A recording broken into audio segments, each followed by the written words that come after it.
Hey students, so this video is about cover letters. From now on, you are always going to include a cover letter with your resume, and you will customize your cover letters to the position for which you are applying, which means that you will likely revise your introduction and potentially parts of the body in a couple lines in the conclusion so that it fits the job call that you are applying to, right? So you'll have a general template for your cover letters, but you do want to update and revise them for the position that you are hoping to obtain.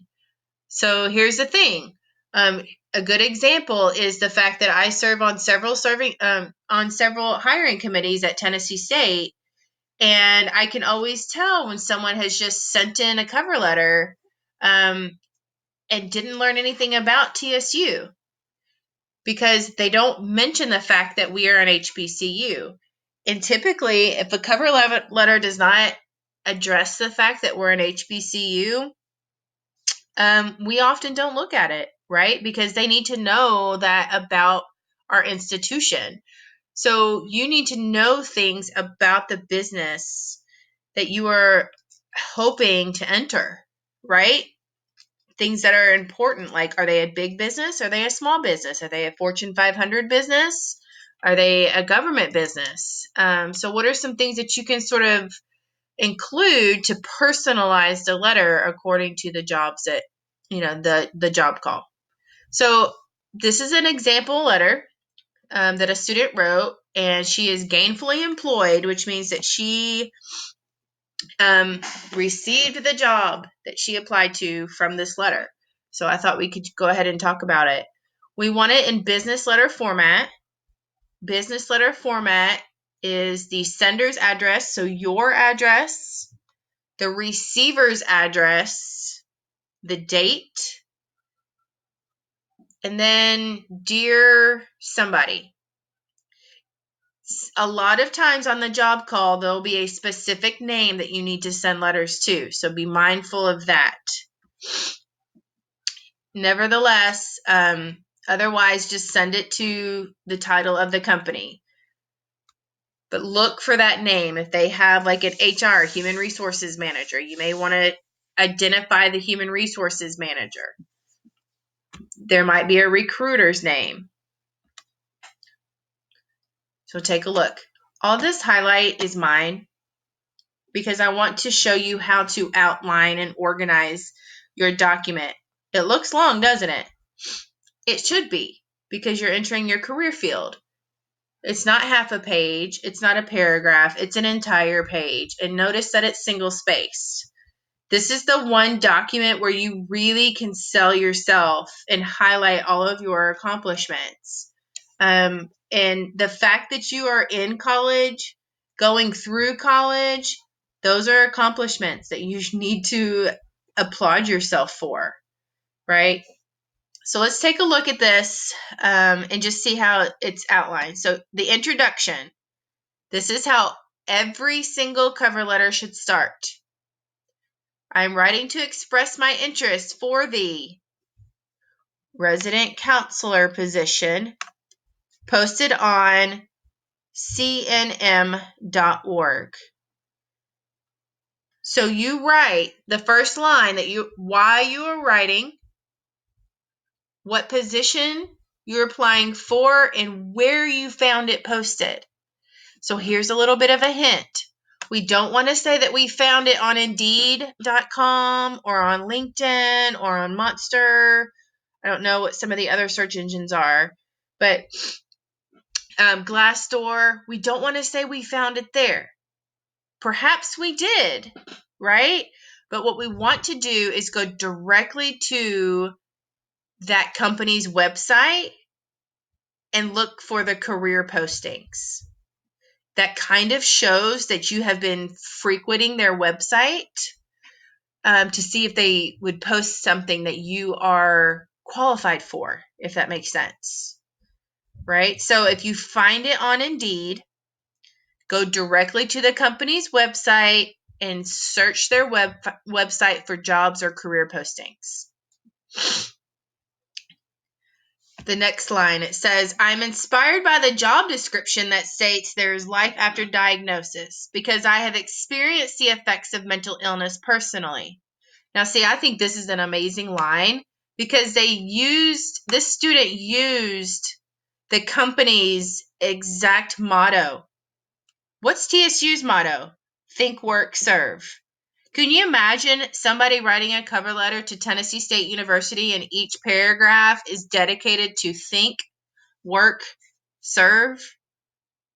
Right? So look for that company's motto. It says, I'm inspired by the job description that states there is life after diagnosis. Reasons like this ultimately encouraged me to seek my degree in social work, meditating on short-term and long-term physiosocial needs, right? Physiosocial? I thought it was psychosocial. Yeah.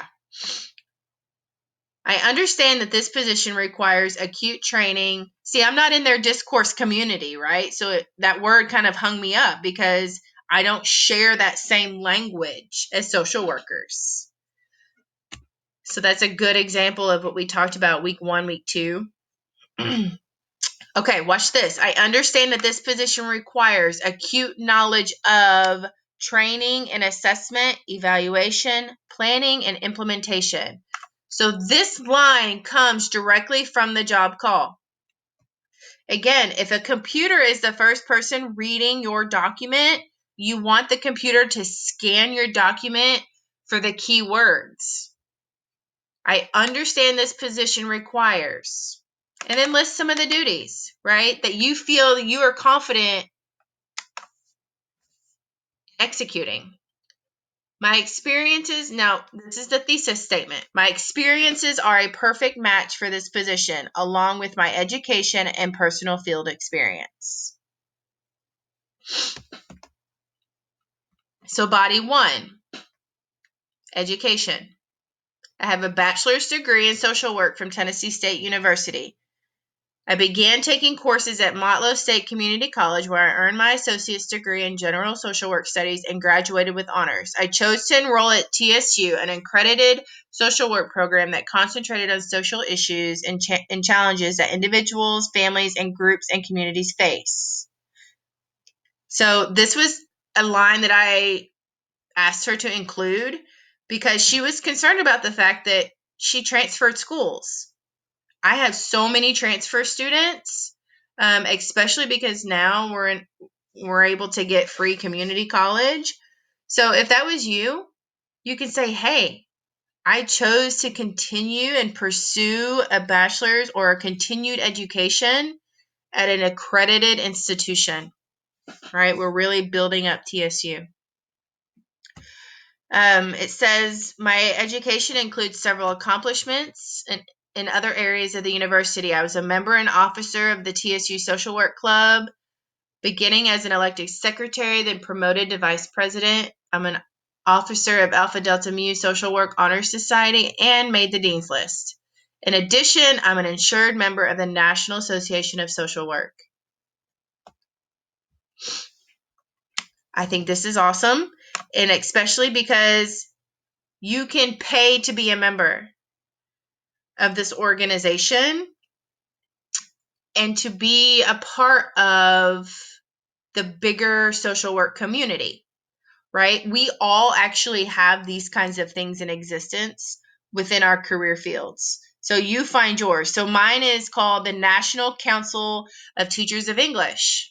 You pay to be a member of it, but it just says I'm a part of a national group and we all have this one thing in common.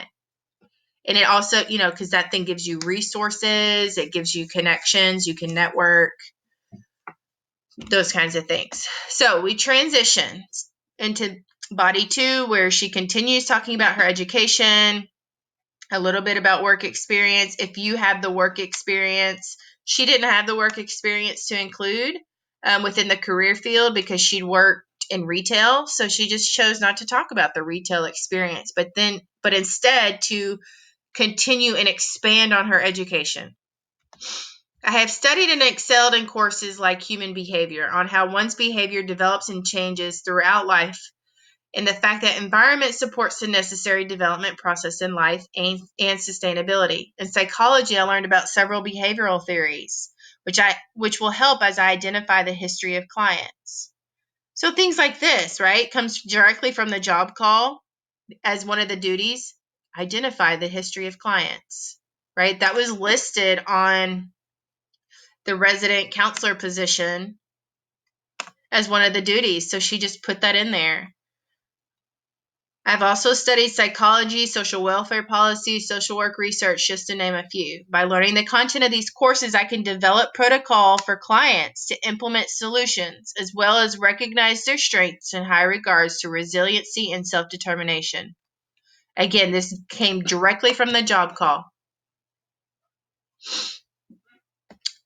The next paragraph is where you sort of want to just talk about yourself, like who are you?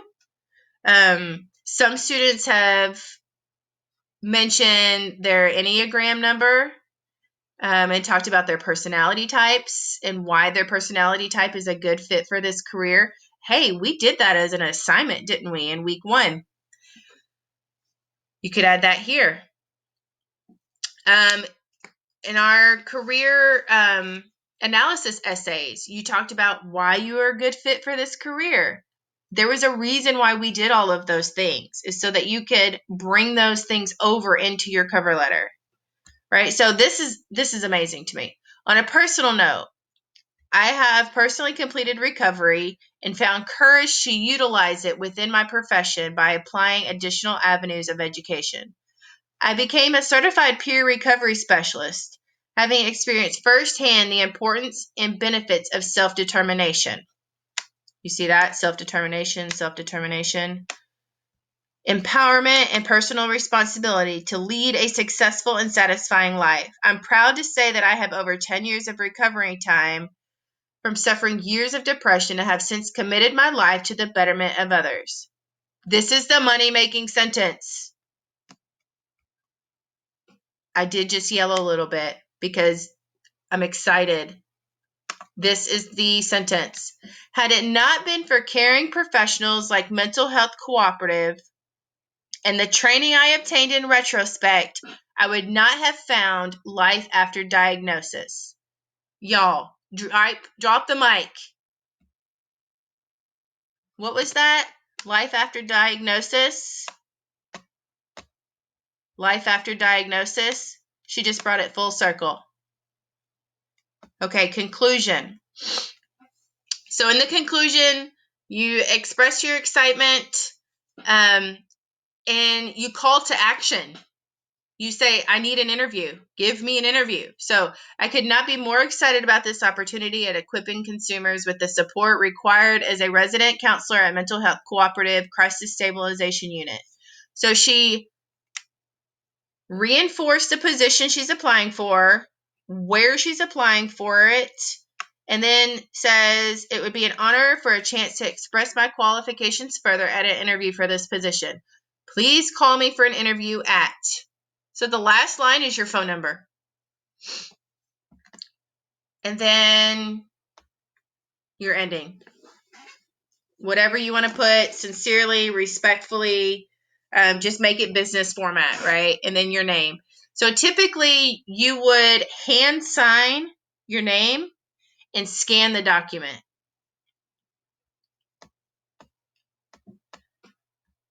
For us, it's okay that if you don't do that, but we do want business letter format. So I hope this video was helpful. Notice that, again, you have creative freedom. If you don't have a personal note like this about, how you've been directly impacted by your career field, just talk about, your time at TSU, some things that you were involved in. If you were not involved in anything, just talk about how you had to balance your education with real life, right? Just really be proud of yourself and let this document be your advertisement without getting too personal, if that makes sense. All right, great. Let me know what questions you have.